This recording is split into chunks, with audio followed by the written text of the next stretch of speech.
Creative people are frequently asked, where do you get your ideas? Personally, I got mine at Walmart and Sam's Club. I'm not proud of it, but there it is. Occasionally, I will find something at Goodwill. And rarely I will cruise through Macy's, every once in a while, one of those great interstate discount malls, and there is the odd trip to a flea market or a yard sale. And though I don't buy anything at any of these stops, sometimes I do pick up a few ideas. So that's where they come from. What I do with them, the ideas, once I get them, I can only describe that metaphorically. Usually I don't choose what to work on.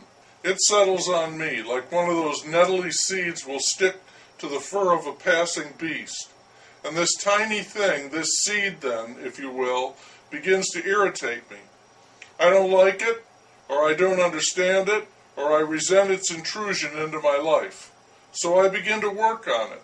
And it works on me as I work on it. There's an interplay. I begin to cover it with polished material that quickly gains a surprising depth and dimension as I layer it on, like coats of iridescent paint on a car. And if I'm careful and very exceedingly lucky, I can, in time, produce a small object with some luster and value, bearing no resemblance to the nagging grain of an idea that got me started. And it is possible that people might see this little treasure and admire it, and that can be very gratifying. Larger work, because of the scale, is quite different. It can't be done in the slow, sedimentary way. But in trying to be consistent, I'll keep the metaphor of the ball.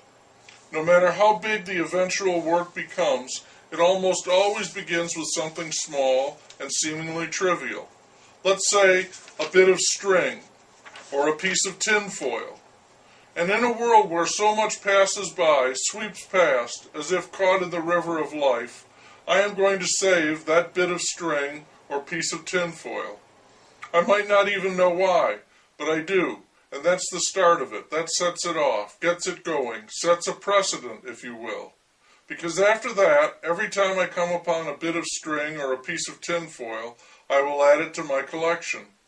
And soon, rather surprisingly, I've got quite a bit of string and pieces of tin foil. What to do with them? Well, I begin to wind them up, the bits of string, and crush the foil and wrap pieces over it, so in both cases I wind up, literally, with a ball of string or foil. It's small at first and not worthy of mention, but I'm in no hurry, and I find string or foil everywhere I go, and eventually it grows larger and ever larger, and because it takes such time, it becomes a statement about time. Time is built into it as surely as the string or foil. And by then I've got this enormous fucking ball of string or foil. It's immense, and each new addition to it is barely noticeable, but I keep adding to it, and at some point someone sees it and remarks on it, and word gets out, a reporter and photographer from the local newspaper arrives, and an article appears, a kind of human interest. Get a load of this type thing, because you don't just see a ball of string or foil that big, and in no time in this electronic era, a great many people are at least aware of it, and many want to see it for themselves.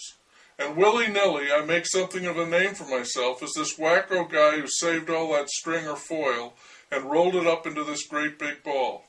I can't do anything with it, yet there it is, and it is impressive. And when I die, this crazy ball will live on as my legacy and my monument.